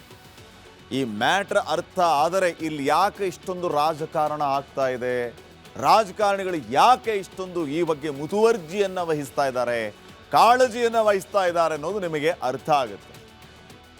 ಹಾಗಿದ್ರೆ ಯಲಹಂಕದ ಕೋಗಿಲು ಬಡಾವಣೆಯ ಮ್ಯಾಟ್ರ್ ಬ್ಯಾರೆ ಐತಿ ಅಂತ ಏನು ಹೇಳ್ತಿದ್ದೀವಲ್ಲ, ಏನದು ಮ್ಯಾಟ್ರು? ಸೂಕ್ಷ್ಮವಾಗಿ ನಿಮಗೊಂದು ವಿಚಾರ ಹೇಳಬೇಕು ಅಂತಂದರೆ, ಊರಿಗೆ 5 ಮಂದಿ ಮೆಂಬರ್ ಇರ್ತಾರ, ಕೆಲಸ ಏನು ಮಾಡೋದಿಲ್ಲೋ, ಅದು ಬ್ಯಾರೇನ ಐತಿ. ಇದನ್ನು ನೀವು ಅರ್ಥ ಮಾಡ್ಕೊಳ್ಳಿ. ಹೀಗೆ ಕೋಗಿಲು ಬಡಾವಣೆಯಲ್ಲಿ ಅಕ್ರಮ ನಿವಾಸಿಗಳ ತೆರವು ಮಾಡ್ತಾ ಇದ್ದಾರೆ. ಬಡಾವಣೆಯಲ್ಲಿ ತ್ಯಾಜ್ಯ ವಿಲೇವಾರಿಗೆ ಅಂತ ಆ ಜಾಗವನ್ನು ಮೀಸಲಾಗಿಡಲಾಗಿತ್ತು. 9 ರಿಂದ 10 ವರ್ಷದ ಹಿಂದೆಯೇ ನೋಟಿಫೈ ಆಗಿದ್ದಂಥ ಜಾಗ ಅದು. ಕಸ ಹಾಕುವ ಜಾಗದಲ್ಲಿ ರಾತ್ರೋರಾತ್ರಿ ಗುಡಿಸಲಾಗ್ತಾರೆ. 5 ಎಕರೆ ಜಾಗನ ಅಕ್ರಮ ನಿವಾಸಿಗಳು ನುಂಗ್ ಹಾಕ್ತಾರೆ. ಸರ್ಕಾರದ ಜಾಗ, ನೋಟಿಫೈ ಆದ ಜಾಗ, ರಾತ್ರೋರಾತ್ರಿ ಗುಡಿಸಲುಗಳು ಬರುತ್ತೆ. ಕೆಲ ಸ್ಥಳೀಯರು, ಕೆಲ ಹೊರಗಿನವರು, ಔಟ್ಸೈಡರ್ಸ್. ಹೊರಗಿನವರು ಅಂದರೆ ಅಕ್ರಮ ವಲಸಿಗರು ಅಂತ ಅರ್ಥ. ಅಕ್ರಮ ವಲಸಿಗರು ಯಾರು? ನಮ್ಮ ಬೆಂಗಳೂರಿಗೆ ಹೊರಗಡೆಯಿಂದ ಬರ್ತಾ ಇರೋರು ಯಾರು? ನಿನ್ನೆ ಹಿಂದೂ ಹೃದಯ ಸಾಮ್ರಾಟನಂತೆ ಮಾತಾಡಿದ್ರು DK ಶಿವಕುಮಾರ್. ಆದರೆ ಮುಖ್ಯಮಂತ್ರಿ ಸಿದ್ದರಾಮಯ್ಯ ಅವರು ಹೇಳಿದ್ದೇ ಬೇರೆ. ಮುಸ್ಲಿಂ ಕುಟುಂಬಗಳಿಗೆ ಬೇರೆ ಜಾಗ ಖಂಡಿತ ನೀಡ್ತೇವೆ, ಬಹುತೇಕ ಎಲ್ಲರೂ ಬೇರೆ ಕಡೆಯಿಂದ ಬಂದಿರುವವರು, ಹೀಗೆ ನೇರ ಕಡ್ಡಿ ಮುರಿದಂತೆ ಹೇಳಿದ್ದರು ಸಿದ್ದರಾಮಯ್ಯ ಅವರು.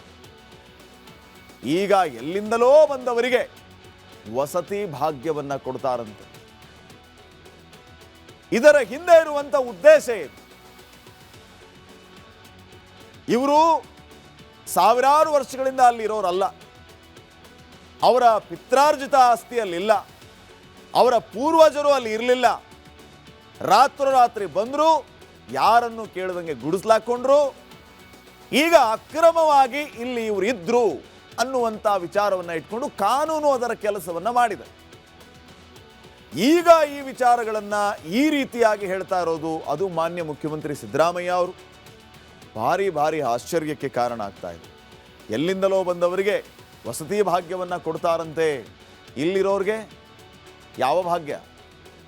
ಬೈಯಪ್ಪನಹಳ್ಳಿ ಬಳಿ 1200 ಮನೆಗಳನ್ನು ನಿರ್ಮಾಣ ಮಾಡ್ತಾರಂತೆ. ಆ ಮನೆಗಳಲ್ಲಿ 180 ಮನೆಗಳನ್ನು ನೀಡೋದಕ್ಕೆ ತೀರ್ಮಾನ ಮಾಡ್ತಾ ಇದ್ದಾರೆ. ಈಗಾಗಲೇ ವಸತಿ ಇಲಾಖೆಯಿಂದ ಒಪ್ಪಿಗೆ ಕೊಟ್ಟಿದ್ದಾರೆ. ಜಮೀರ್ ಮನೆಗಳ ರಿಜಿಸ್ಟರ್ ಮಾಡಿಕೊಡುವುದಾಗಿ ಭರವಸೆಯನ್ನು ಕೊಟ್ಟಿದ್ದಾರೆ. ಎಲ್ಲವೂ ಕೂಡ ವೋಟ್ ಬ್ಯಾಂಕ್ಗೋಸ್ಕರ ಏನ್ ಮಾಡೋದಕ್ಕೂ ಕೂಡ ಸಿದ್ಧ. ಹಿಂಗಾಗಿ ಈ ರೀತಿಯ ಬೆಳವಣಿಗೆ ಆಗ್ತಾ ಇದೆ ಅನ್ನುವಂಥದ್ದು ಈಗ ಜನರ ಆಕ್ರೋಶದ ನುಡಿಗಳು. ನಿಮಗೆ ಒಂದ್ಸಾರಿ ಇವರು ಅಕ್ರಮವಾಗಿ ಇಲ್ಲಿದ್ದಾರೆ, ಅಗೇನ್ಸ್ಟ್ ಲಾ ಇವರು ಇಲ್ಲಿದ್ದಾರೆ ಅಂತ ಗೊತ್ತಾದ ಮೇಲೆ ಮುಲಾಜ್ ಯಾಕೆ? ಮತ್ತೆ ಸಮಾಧಾನ ಮಾಡೋದು, ಸಂತೈಸೋದು ಯಾವ ಉದ್ದೇಶಕ್ಕೆ, ಯಾವ ಕಾರಣಕ್ಕೆ? ನಾವು ವಿಶಾಲ ಹೃದಯದವರು ಒಪ್ಕೋತೀವಿ, ದೊಡ್ಡ ಮನಸ್ಸು ಮಾಡ್ತೀರಿ ನೀವು, ಅದನ್ನೂ ನಾನು ಶ್ಲಾಘಿಸ್ತೀನಿ. ಆದರೆ ಯಾವ ವಿಚಾರಗಳಿಗೆ ನೀವು ದೊಡ್ಡ ಮನಸ್ಸನ್ನು ಮಾಡಬೇಕಾಗಿರೋದು? ಇದು ಸದ್ಯಕ್ಕಿನ ಪ್ರಶ್ನೆಯಾಗಿದೆ. ಹೊರಗಿನಿಂದ ಅಕ್ರಮವಾಗಿ ಇಲ್ಲಿ ಬಂದವರಿಗೆ ನೀವು ರಾಜಾರೋಷವಾಗಿ ಮನೆಯನ್ನ ಕಟ್ತೀರಿ, ಅವರು ಮುಂದೆ ಯಾವ ರೀತಿ ಮಾರಕ ಆಗ್ತಾರೆ, ಯಾವ ರೀತಿ ಸಮಸ್ಯೆಗಳನ್ನು ಮಾಡ್ತಾರೆ ಅದನ್ನೂ ಕೂಡ ಗಮನಿಸಿ ಮಾನ್ಯ ಸಿದ್ದರಾಮಯ್ಯ ಅವರೇ, ಮಾನ್ಯ ಸರ್ಕಾರವೇ ಅಂತ ಈಗ ಜನ ಸರ್ಕಾರದ ಗಮನ ಸೆಳೆಯುವಂಥ ಕೆಲಸವನ್ನು ಮಾಡ್ತಾ ಇದ್ದಾರೆ. ನೋಡೋಣ ಸರ್ಕಾರ ಈ ಬಗ್ಗೆ ಮುಂದೆ ಯಾವ ರೀತಿ ತೀರ್ಮಾನ ತಗೊಳ್ಳುತ್ತೆ ಅಂತ ಹೇಳಿ. ಇನ್ನು ನೆಕ್ಸ್ಟ್, ದೀರ್ಘಕಾಲದಿಂದ ವರ್ಗಾವಣೆ ನಿರೀಕ್ಷೆಯಲ್ಲಿದ್ದಂತಹ KSRTC ನೌಕರರಿಗೆ ಸಿಎಂ ಸಿದ್ದರಾಮಯ್ಯ ಸರ್ಕಾರ ನ್ಯೂ ಇಯರ್ಗೆ ಗುಡ್ ನ್ಯೂಸ್ ಅನ್ನು ನೀಡಿದೆ. ಸಾರಿಗೆ ನಿಗಮಗಳಲ್ಲಿ ಬಹುದಿನಗಳ ಬೇಡಿಕೆಯಾಗಿದ್ದಂತಹ ಅಂತರ ನಿಗಮ ವರ್ಗಾವಣೆಗೆ ಅಧಿಕೃತವಾಗಿ ಚಾಲನೆಯನ್ನ ನೀಡಲಾಗಿದೆ. ಹಾಗಾಗಿ ಜನವರಿ 1ನೇ ತಾರೀಕಿಂದಾನೇ ನೌಕರರು ಅರ್ಜಿ ಸಲ್ಲಿಸೋದಕ್ಕೆ ಅವಕಾಶವನ್ನು ಕಲ್ಪಿಸಲಾಗಿದೆ. ಈ ನಿರ್ಧಾರ ಕಳೆದ ಹಲವು ವರ್ಷಗಳಿಂದ ತಮ್ಮ ಸ್ವಂತ ಜಿಲ್ಲೆಗಳಿಗೆ ಹೋಗೋದಕ್ಕೆ ಹಂಬಲಿಸ್ತಾ ಇದ್ದ ನೌಕರರ ಮುಖದಲ್ಲಿ ಮಂದಹಾಸವನ್ನು ಮೂಡಿಸಿದೆ.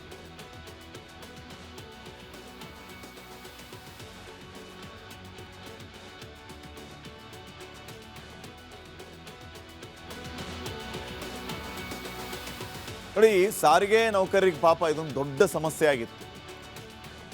ಮೊದಲು ಒಳಗೆ ಹೋದರೆ ಸಾಕು ಅನ್ನೋ ಲೆಕ್ಕದಲ್ಲಿ ಈ ಉತ್ತರ ಕರ್ನಾಟಕ ಭಾಗ, ಹುಬ್ಬಳ್ಳಿ, ಧಾರವಾಡ, ಕಲಬುರಗಿ, ಬೀದರ್, ರಾಯಚೂರು ಎಲ್ಲೋ ತಗೊಳ್ಳಿ ನೀವು, ಇವರು ಈ ಕಡೆ ಮಂಗಳೂರಿಗೆ ಬಂದು ಕೆಲಸ ಮಾಡೋದು, ಮೈಸೂರಿಗೆ ಬಂದು ಕೆಲಸ ಮಾಡೋದು, ಹಾಸನಕ್ಕೆ ಬಂದು ಕೆಲಸ ಮಾಡೋದು. ಬೇರೆ ನಿಗಮ ಆದರೂ ಅರ್ಜಿ ಹಾಕಿ ಮೊದಲು ಕೆಲಸ ತಗೊಂಡ್ರು. ಈಗ ಅವರಿಗೆ ಎಕ್ಸ್ಪೀರಿಯನ್ಸ್ ಆಗಿದೆ. ವಾಪಸ್ ತಮ್ಮ ಊರಿಗೆ ಹೋಗಬೇಕು ಅಂತಂದರೆ ಅಲ್ಲಿ ನಿಗಮಗಳ ಪರ್ಮಿಷನ್ ಇಲ್ಲ. ಇಲ್ಲಿರೋ ನಿಗಮ ಬೇರೆ, ಅಲ್ಲಿರೋ ನಿಗಮ ಬೇರೆ. NWKRTC, KRTC, ಕಲ್ಯಾಣ ಕರ್ನಾಟಕ ಸಾರಿಗೆಗೆ ಹೋಗಬೇಕು ಅಂತಂದರೆ NWKRTC ಅವರಿಗೆ ಆಗ್ತಿರ್ಲಿಲ್ಲ. ಕಲ್ಯಾಣ ಕರ್ನಾಟಕ ಭಾಗದವರು ಈ ಕಡೆ ವಾಯುವ್ಯ ಕರ್ನಾಟಕ ಸಾರಿಗೆ ಬರಬೇಕು ಅಂತಂದರೆ ಆಗ್ತಿರ್ಲಿಲ್ಲ. ನಿಗಮಗಳಿಂದ ತೊಂದರೆ ಆಗ್ತಾ ಇತ್ತು. ನಿಗಮದಿಂದ ನಿಗಮಕ್ಕೆ, ಬೇರೆ ನಿಗಮಕ್ಕೆ ವರ್ಗಾವಣೆ ಮಾಡೋದಕ್ಕೆ ಅಲ್ಲಿ ಅನುಮತಿ ಇರಲಿಲ್ಲ. ಆದರೆ ಗುಡ್ ನ್ಯೂಸ್, ಸಾರಿಗೆ ನೌಕರರು ಗಮನವಿಟ್ಟು ಕೇಳಿ, ಇನ್ನು ನೀವು ನಿಮ್ಮ ಊರುಗಳಿಗೆ ಆರಾಮಾಗಿ ಡ್ಯೂಟಿ ಮೇಲೇನೆ ವಾಪಸ್ ಹೋಗ್ಬೋದು. ಅದಕ್ಕೆ ಸಿದ್ದರಾಮಯ್ಯ ಅವರು ಅಸ್ತು ಎಂದಿದ್ದಾರೆ. ಸಾರಿಗೆ ಸಿಬ್ಬಂದಿಗೆ ಸಿದ್ದರಾಮಯ್ಯ ಅವರು ಗುಡ್ ನ್ಯೂಸ್ ಅನ್ನ ಕೊಟ್ಟಿದ್ದಾರೆ. ನೌಕರರು ತಮ್ಮ ನಿಗಮದಲ್ಲಷ್ಟೇ ವರ್ಗಾವಣೆ ಆಗೋದಿತ್ತು, ಆದರೆ ಈಗ ಅದು ಇಲ್ಲ. KSRTC ನೌಕರರು KSRTCಯಲ್ಲೇ ಕೆಲಸ ಮಾಡಬೇಕಾಗಿತ್ತು. ಮೊದಲು BMTCಯಿಂದ KSRTCಗೆ ವರ್ಗಾವಣೆಗೆ ಅವಕಾಶ ಇರಲಿಲ್ಲ, ಅಥವಾ KSRTCಯಿಂದ BMTCಗೆ ಅವಕಾಶ ಇರಲಿಲ್ಲ. ಸಾವಿರಾರು ನೌಕರರು ಕುಟುಂಬದಿಂದ ದೂರ ಉಳಿದಿದ್ರು. ಇದೀಗ ಐತಿಹಾಸಿಕ ತೀರ್ಮಾನವನ್ನು ತೆಗೆದುಕೊಂಡಿದೆ ಮಾನ್ಯ ಸಿದ್ದರಾಮಯ್ಯ ಸರ್ಕಾರ. ಸಾರಿಗೆ ನೌಕರರು ಈಗ ಬಹಳ ಸಂತಸದಲ್ಲಿದ್ದಾರೆ. ಈ ವಿಚಾರವನ್ನು ಕೇಳಿದ ಮೇಲೆ ಇನ್ನೂ ಇವರ ಸಂತಸ ಇಮ್ಮಡಿಯಾಗುತ್ತೆ. KSRTC ನೌಕರರು ಯಾವ ನಿಗಮಕ್ಕೆ ಬೇಕಿದ್ರೂ ವರ್ಗ ಆಗಬಹುದು. ಬೆಂಗಳೂರಿನಲ್ಲಿ BMTCಯಲ್ಲಿ ಕೆಲಸ ಮಾಡ್ತಾ ಇರುವಂಥವ್ರು ನಿಮ್ಮ ಊರಿಗೆ ಈಗ ಆರಾಮಾಗಿ ಡ್ಯೂಟಿ ಮೇಲೇನೆ ಹೋಗ್ಬೋದು. ಸಂಪೂರ್ಣ ಪಾರದರ್ಶಕವಾಗಿ ವರ್ಗಾವಣೆ ಪ್ರಕ್ರಿಯೆ ನಡೀಲಿಕ್ಕಿದೆ. ಜ್ಯೇಷ್ಠತೆ ಮತ್ತು ಮಾನವೀಯತೆಯ ಆಧಾರದ ಮೇಲೆ ಆದ್ಯತೆಯನ್ನು ನೀಡಲಾಗುತ್ತೆ. ಜ್ಯೇಷ್ಠತೆ ಅಂತಂದರೆ ಸೀನಿಯಾರಿಟಿ. ನಾನು ಬಂದಿಲ್ಲ 15 ವರ್ಷ ಆಯಿತು, ದಯವಿಟ್ಟು ನನಗೆ ಟ್ರಾನ್ಸ್ಫರ್ ಕೊಡಿ ಅಂದರೆ ಎಸ್ ನೀನು ಹೋಗಪ್ಪ ಅಂತಾರೆ. ಇನ್ನು ಮಾನವೀಯತೆ, ವಯಸ್ಸಾದ ತಂದೆ ತಾಯಿ ಇದ್ದಾರೆ ಅಥವಾ ವಯಸ್ಸಾದ ತಾಯಿ ಇದ್ದಾರೆ, ತಂದೆ ಇದ್ದಾರೆ, ಅವರನ್ನು ನೋಡ್ಕೋಬೇಕು ಅಂತಂದ್ರೆ ನಾನು ನಮ್ಮ ಊರಿಗೆ ಹೋಗಬೇಕು, ದಯವಿಟ್ಟು ನನಗೆ ಟ್ರಾನ್ಸ್ಫರ್ ಮಾಡಿಕೊಡಿ ಅಂತಂದ್ರೆ ಆಯ್ತಪ್ಪ ನೀನು ಹೋಗು, ನಿಮ್ಮ ತಂದೆ ತಾಯಿ ನೋಡ್ಕೋ, ಒಳ್ಳೆ ಕೆಲಸನೂ ಮಾಡು, ನೌಕರಿ ಮಾಡು ಅಂತ ಹೇಳಿ ಅವರನ್ನು ಆರಾಮಾಗಿ ಕಳಿಸ್ಕೊಡ್ಬೋದು. ಇದಕ್ಕೆ CM ಸಿದ್ದರಾಮಯ್ಯ ಸರ್ಕಾರ ಗ್ರೀನ್ ಸಿಗ್ನಲ್ ಕೊಟ್ಟಿದೆ. ಸೊ ಇನ್ನು ಮುಂದೆ KSRTC, KKRTC, BMTC, NWKRTC ಈ ಎಲ್ಲ ನಿಗಮಗಳ ನೌಕರರು ಅದಲಿ ಬದಲಿ ಆಗಬಹುದು. ನಿಮಗೆ ಮನಸ್ಸಿಗೆ ಬಂದ ನಿಗಮಕ್ಕೆ ನೀವು ಟ್ರಾನ್ಸ್ಫರ್ ತಗೋಬಹುದು. ಶುಭವಾಗಲಿ ನಿಮಗೆಲ್ಲ. ವರ್ಷದ ಮೊದಲ ದಿನವೇ ಈ ಮಹತ್ವದ ಪ್ರಕ್ರಿಯೆ ಆರಂಭ ಆಗಿದೆ. ನಿಮಗೆ ಬೇಕಾದ ಕಡೆ ಟ್ರಾನ್ಸ್ಫರ್ ತಗೊಂಡು ನಿಮ್ಮ ಹೊಸ ಜೀವನವನ್ನು ಆರಂಭಿಸಿ. Good luck. ಇನ್ನು ನೆಕ್ಸ್ಟ್, ಪಾಕಿಸ್ತಾನದ ಬುಡ ಅಲುಗಾಡಿಸ್ತಾ ಇರುವಂತಹ ತಾಲಿಬಾನ್ ಮತ್ತಷ್ಟು ಸ್ಟ್ರಾಂಗ್ ಆಗ್ತಾ ಇದೆ. ತಿರುಬೋಕಿ ರಾಷ್ಟ್ರದಲ್ಲಿ ಭಯ ಹುಟ್ಟಿಸಿದ ಸೈತಾನ್ಗಳೀಗ ಭಾರತದ ಎದುರಿಗೂ ಕೂಡ ಬಾಲ ಬಿಚ್ಚೋಕೆ ಶುರು ಮಾಡಿದ್ದಾರೆ.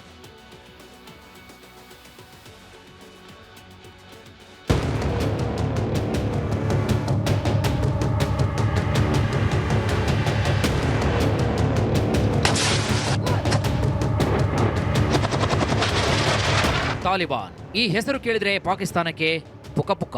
ಭಾರತದ ಎದುರು ಬಡಾಯಿ ಕೊಚ್ಚಿಕೊಳ್ಳೋ ಪಾಕ್ ತನ್ನದೇ ನೆಲದಲ್ಲಿ ತಾಲಿಬಾನ್ ಎದುರು ಬಾಲ ಮುದ್ರಿಕೊಳ್ತಾ ಇದೆ. ಇದನ್ನೆಲ್ಲ ತಿಳಿದ ತಾಲಿಬಾನ್ ಮತ್ತೊಂದು ಅಸ್ತ್ರ ಪ್ರಯೋಗಕ್ಕೆ ಅಣಿಯಾಗಿದೆ.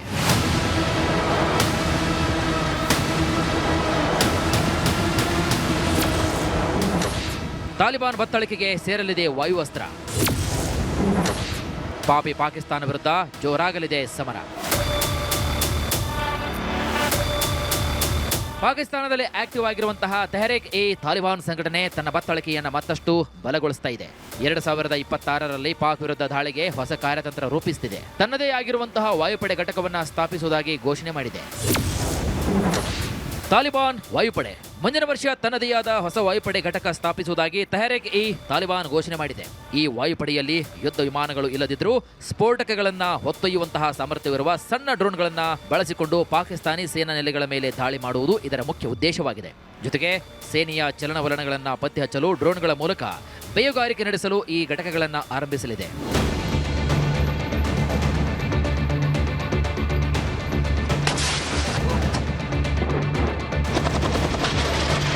ಪಾಕಿಸ್ತಾನದ ಮುಂದೆ ಪೌರುಷ ತೋರುತ್ತಿದ್ದ ತಾಲಿಬಾನ್ ಭಾರತದ ಎದುರು ಬಾಲಬಿಚ್ಚೋ ಕೆಲಸವನ್ನು ಮಾಡುತ್ತಿದೆ. ಇಷ್ಟು ದಿನಗಳ ಕಾಲ ಪಾಕಿಸ್ತಾನ ಗಡಿ ಪ್ರದೇಶ ಪಂಜಾಬ್ ಪ್ರಾಂತ್ಯಗಳ ಮೇಲಷ್ಟೇ ಗಮನವನ್ನು ಹರಿಸಿದ ತಾಲಿಬಾನ್ ಒಂದು ಹೆಜ್ಜೆ ಮುಂದಿಟ್ಟಿದೆ. ಕಾಶ್ಮೀರವನ್ನು ಕೂಡ ತನ್ನ ವ್ಯಾಪ್ತಿಗೆ ಸೇರಿಸಿಕೊಳ್ಳುವುದಾಗಿ ಹೇಳ್ತಾ ಇದೆ. Bureau report, republic Kannada.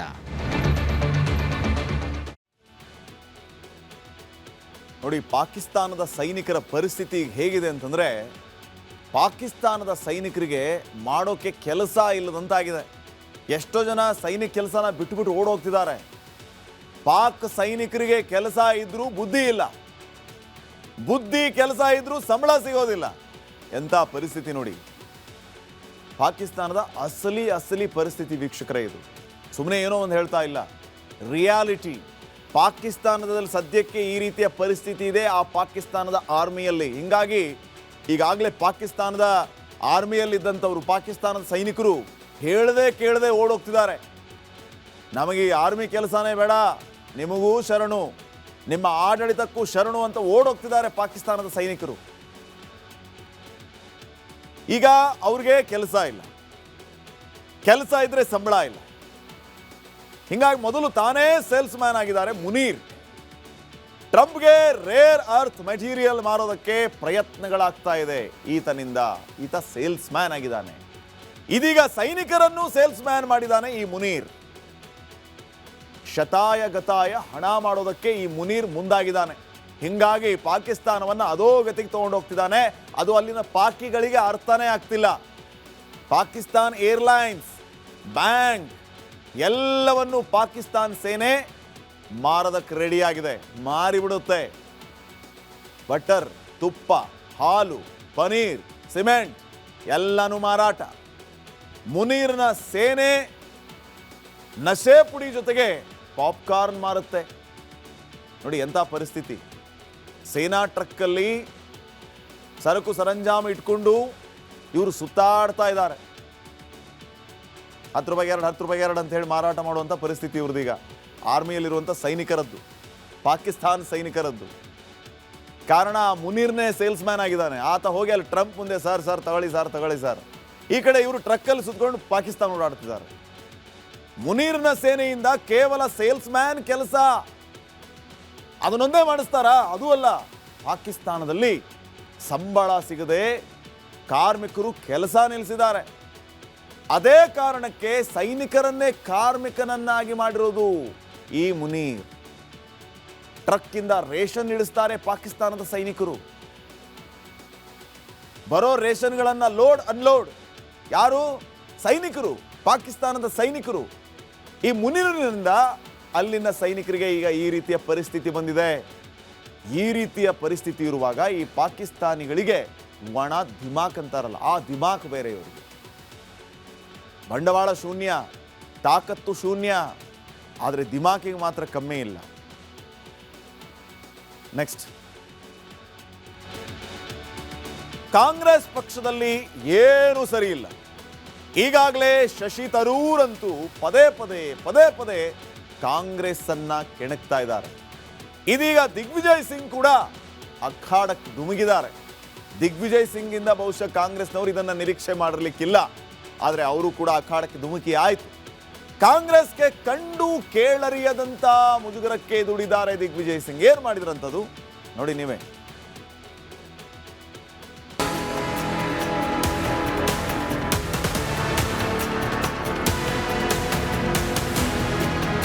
Congress ಪಕ್ಷ ಒಂದೊಂದೇ ರಾಜ್ಯದಿಂದ ಕಾಲ್ಕೀಳುತ್ತಿದೆ. ಅಧಿಕಾರದಲ್ಲಿ ಉಳಿದ 3 ರಾಜ್ಯಗಳಲ್ಲಿ ಸಾಲು ಸಂಘರ್ಷಗಳನ್ನು ಎದುರಿಸುತ್ತಿದೆ. ಇದರ ಮಧ್ಯೆ ರಾಹುಲ್ ಗಾಂಧಿ ಬದಲು ಪ್ರಿಯಾಂಕಾ ವಾದ್ರಾರನ್ನು ತಂದು ಕೂರಿಸಬೇಕು ಎಂಬ ಕೂಗು ಎದ್ದಿದೆ. ಇದೀಗ ಹಿರಿಯ ಕಾಂಗ್ರೆಸ್ಸಿಗ ದಿಗ್ವಿಜಯ್ ಸಿಂಗ್ ಆರ್ಎಸ್ಎಸ್ ಅನ್ನ ಹಾಡಿ ಹೊಗಳಿದ್ದಾರೆ. ಆರ್ಎಸ್ಎಸ್ ಮೇಲೆ ಹಿರಿಯ ಕಾಂಗ್ರೆಸ್ಸಿಗರಿಗೆ ಲವ್. ದಿಗ್ವಿಜಯ್ ಸಿಂಗ್ ಮಾತಿನಿಂದ ಕೈಪಡೆಗೆ ನೋವು.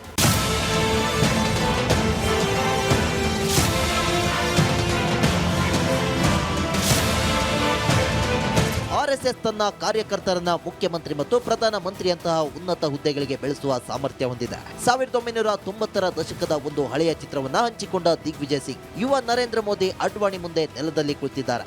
ಇದು ಸಂಘಟನೆಯ ಶಕ್ತಿ, ಜೈ ಸಿಯಾರಾಮ್ ಎಂದು ಟ್ವೀಟ್ ಮಾಡಿದ್ರು. ಅದನ್ನು ಕಂಡು ಕಾಂಗ್ರೆಸ್ ಒಡಲಾಳಕ್ಕೆ ಬೆಂಕಿ ಬಿದ್ದಿತ್ತು. ನಂಗೆ ಆರ್ಎಸ್ಎಸ್ ಇಷ್ಟ ಅಲ್ಲ, ಆದ್ರೆ ಅವರ ಸಂಘಟನೆ ಇಷ್ಟ. ಉರಿಯೋ ಬೆಂಕಿಗೆ ಪೆಟ್ರೋಲ್ ಸುರಿದ ದಿಗ್ವಿಜಯ್.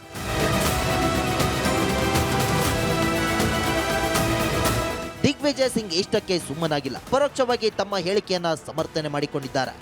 एक ऐसी संस्था जिसका पंजीयन नहीं है, वो आज देश में इतनी शक्तिशाली हो गई कि देश का प्रधानमंत्री, प्रदेश के प्रधानमंत्री लाल किले से कहते हैं कि ये विश्व का सबसे बड़ा एनजीओ है.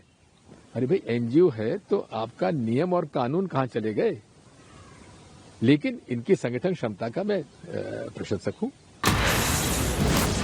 दिग्विजय सिंह पर बैट बीसीदा तरूर. जी, मैं भी चाहता हूं कि हमारे संगठन जरा सा मजबूत हो और हमारे संगठन के अंदर तो डिसिप्लिन होना ही चाहिए, तो लॉजिकल है. तो ये लेकिन दिग्विजय सिंह साहब अपने आप बोल सकते हैं ना, उनसे. ಕಾಂಗ್ರೆಸ್ ಮೊದಲೇ ಸಂಘರ್ಷದ ಬೇಗುದಿಯಲ್ಲಿ ಬೇಯುತ್ತಿದೆ. ಇದೀಗ ದಿಗ್ವಿಜಯ್ ಸಿಂಗ್ ಹೇಳಿಕೆ ಕಾಂಗ್ರೆಸ್ ಪಕ್ಷದಲ್ಲಿ ಒಂದು ದೊಡ್ಡ ರಾಜಕೀಯ ಚರ್ಚೆಯನ್ನ ಹುಟ್ಟುಹಾಕಿದೆ. ಇದು ಪಕ್ಷದೊಳಗೆ ನಾಯಕರ ನಡುವಿನ ಸಂಬಂಧ ಮತ್ತು ಪಕ್ಷದ ಭವಿಷ್ಯದ ಬಗ್ಗೆ ಹಲವು ಪ್ರಶ್ನೆಗಳನ್ನ ಎತ್ತಿದೆ. News desk, republic Kannada.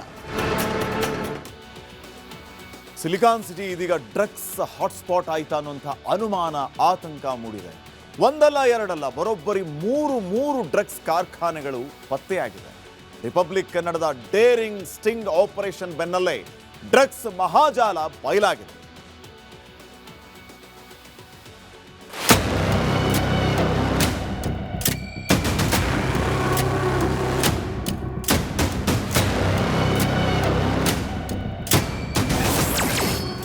Drugs ವಿರುದ್ಧ ರಿಪಬ್ಲಿಕ್ ಕನ್ನಡ ಮೆಗಾ ಸಮರ. ಸಿಲಿಕಾನ್ ಸಿಟಿಯಲ್ಲೇ 3 ಡ್ರಗ್ಸ್ ಫ್ಯಾಕ್ಟರಿ.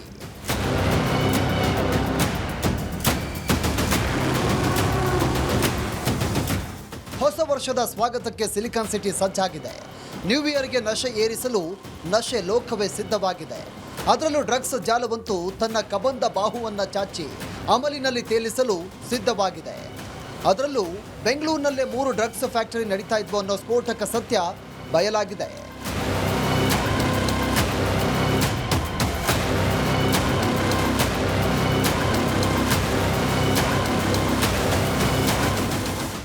ಎಸ್, ಬೆಂಗಳೂರಲ್ಲಿ ಡ್ರಗ್ಸ್ ಮಾಯಾಜಾಲ ವಿಸ್ತರಿಸಿದೆ.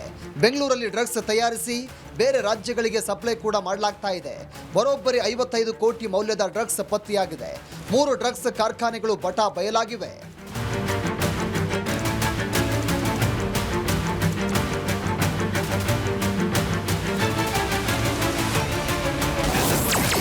ಎಲ್ಲೆಲ್ಲಿ ಡ್ರಗ್ಸ್ ಕಾರ್ಖಾನೆ? ಡ್ರಗ್ಸ್ ಫ್ಯಾಕ್ಟರಿ 1 ಬಾಗಲೂರಿನ ಸ್ಪಂದನ ಲೇಔಟ್, ಡ್ರಗ್ಸ್ ಫ್ಯಾಕ್ಟರಿ 2 ಕೊತ್ತನೂರಿನಲ್ಲಿ ಆರ್ಜೆ ಇವೆಂಟ್ ಹೆಸರಿನ ಕಾರ್ಖಾನೆ, ಡ್ರಗ್ಸ್ ಫ್ಯಾಕ್ಟರಿ 3 ಆವಲಹಳ್ಳಿಯ ಯರಪ್ಪನಹಳ್ಳಿ ಮನೆ.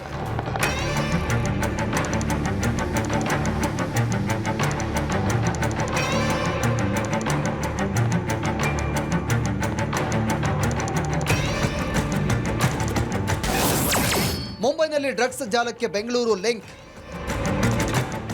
ಮುಂಬೈನಲ್ಲಿ ದಾಳಿ ವೇಳೆ ಕೋಟ್ಯಾಂತರ ರೂಪಾಯಿ ಮೌಲ್ಯದ ಡ್ರಗ್ಸ್ ವಶಕ್ಕೆ ಪಡೆಯಲಾಗಿತ್ತು. ಅಬ್ದುಲ್ ಖಾದಿರ್ ಶೇಖ್ ಎಂಬಾತನನ್ನ ಬಂಧಿಸಿದ್ರು. ಅಬ್ದುಲ್ ವಿಚಾರಣೆ ವೇಳೆ ಕರ್ನಾಟಕ ಲಿಂಕ್ ಬಗ್ಗೆ ಗೊತ್ತಾಗಿದೆ. ಈ ಡ್ರಗ್ಸ್ ಜಾಲ ಬೆನ್ನತ್ತಿದ ಮುಂಬೈ ಪೊಲೀಸರು ಬೆಂಗಳೂರಲ್ಲಿ ಬೆಳಗಾವಿ ಮೂಲದ ಪ್ರಶಾಂತ್ನನ್ನ ಬಂಧಿಸಿದ್ದು 55.88 ಕೋಟಿ ರೂಪಾಯಿ ಮೌಲ್ಯದ ಡ್ರಗ್ಸ್ ಸೀಸ್ ಮಾಡಿದ್ದಾರೆ. ಜೊತೆಗೆ 3 ಡ್ರಗ್ಸ್ ತಯಾರಿಕಾ ಘಟಕಗಳನ್ನು ಪತ್ತೆ ಮಾಡಿದ್ದಾರೆ. ಡಿಸೆಂಬರ್ 25-26ರಂದು ಮಹಾರಾಷ್ಟ್ರ ANTF ಕಾರ್ಯಾಚರಣೆ ನಡೆಸಿತ್ತು. ರಾಜಸ್ಥಾನ ಮೂಲದ ಕಿಂಗ್ ಪಿನ್ಗಳಾದ ಯೋಗಿರಾಜ್, ನಯನ್ ಪವಾರ್ ಡ್ರಗ್ಸ್ ಫ್ಯಾಕ್ಟರಿ ನಡೆಸ್ತಾ ಇದ್ರು. ದೇಶದ ಅನೇಕ ಕಡೆ ಇವರಿಂದಲೇ ಡ್ರಗ್ಸ್ ಫ್ಯಾಕ್ಟರಿ ನಡೆಸಲಾಗ್ತಾ ಇತ್ತಂತೆ. ಸದ್ಯ 4 ಬಂಧಿಸಿದ್ದು ಇನ್ನುಳಿದ ಕಿಂಗ್ ಪಿನ್ಗಳಿಗಾಗಿ ಪೊಲೀಸರು ಬಲೆ ಬೀಸಿದ್ದಾರೆ.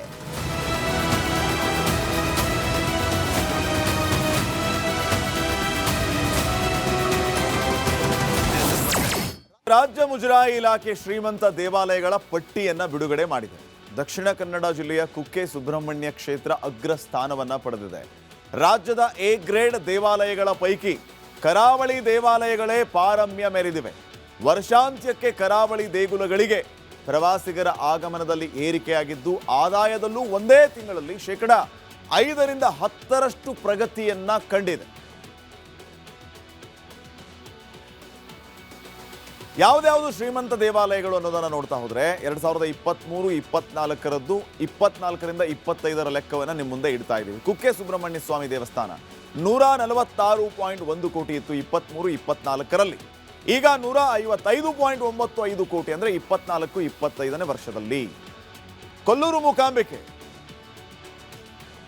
ಮೂಕಾಂಬಿಕೆ ದೇವಸ್ಥಾನದಲ್ಲಿ 63 ಕೋಟಿ, ಈಗ 71 ಕೋಟಿ ಆದಾಯ ಆಗಿದೆ. ಚಾಮುಂಡೇಶ್ವರಿ ಬೆಟ್ಟ 56 ಕೋಟಿ, 56.67 ಕೋಟಿ, ಈಗ 50.68 ಕೋಟಿ.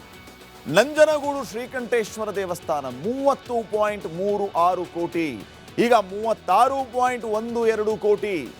ಸೌದತ್ತಿ ಯಲ್ಲಮ್ಮ 25.80 ಕೋಟಿ, ಈಗ 29.95 ಕೋಟಿ.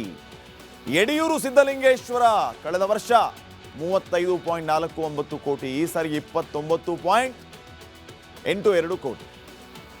ಹುಲಿಗೆಮ್ಮ ದೇವಸ್ಥಾನ 16.29 ಕೋಟಿ ಕಳೆದ ಸಾರಿಯ ಆದಾಯ, ಕಳೆದ ವರ್ಷದ ಆದಾಯ. ಈ ವರ್ಷ 17.30 ಕೋಟಿ. ಮಂದಾರ್ತಿ ದುರ್ಗಾ ಪರಮೇಶ್ವರಿ 15.27 ಕೋಟಿ ಹೋದ ವರ್ಷದ ಆದಾಯ, ಈ ಸಾರಿ 16.54 ಕೋಟಿ. ಘಾಟಿ ಸುಬ್ರಹ್ಮಣ್ಯ ದೇವಸ್ಥಾನ 12.73 ಕೋಟಿ, ಈ ಸಾರಿ 13.31 ಕೋಟಿ.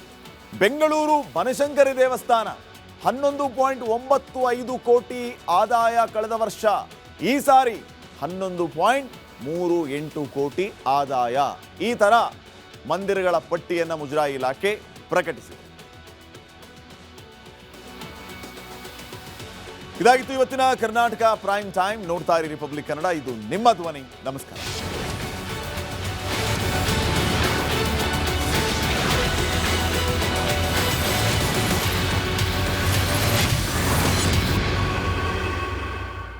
ಆರೋಗ್ಯ ಹಾಗೂ ನ್ಯೂಟ್ರಿಷನ್ ಸಿಗುತ್ತೆ, ನೋಡಿ ಬಾಡಿ ಸ್ಟ್ರಾಂಗ್ ಆಗುತ್ತೆ. ಸ್ವಲ್ಪ ತಿಂದು ಹಸಿವು ನಿಗುತ್ತೆ, ಡೈಜೆಷನ್ಗೆ ಇಲ್ಲ ಅಪಾಯ. MDH ಸೋಯಾ ಟೀ, ಅಸಲಿ ಪ್ರೋಟೀನ್. MDH